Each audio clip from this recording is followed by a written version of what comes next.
पलनवा पर झूला झूले लल्ला हमार हो। पलनवा में झूला झूले लल्ला हमार हो।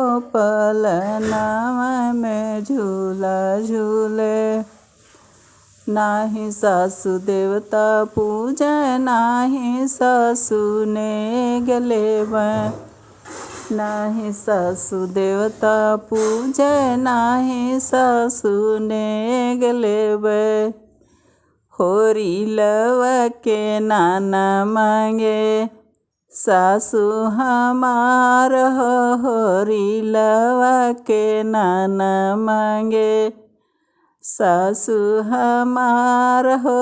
होरी लवा के नाना मांगे पलनवा में झूला झूले बबुआ हमार हो। पलनवा में झूला झूले नाही गोतिन पिपरी पीसे नाही गोतिन ने गलेबे नाही गोतिन पिपरी पीसे नाही गोतिन ने गलेबे होरी लवा क मौसा मांगे गोतिनी हमार हो। होरी लवा के मौसा मांगे गोतिनी हमार हो। होरी लवा के मौसा मांगे पलनवा में झूला झूले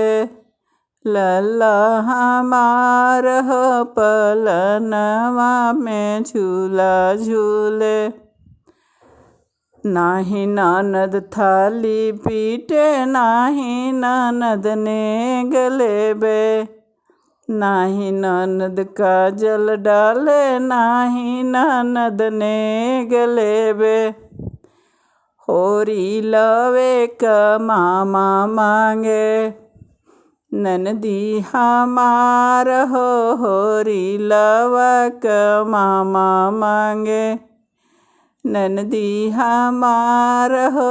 होरी लवा का मामा मांगे।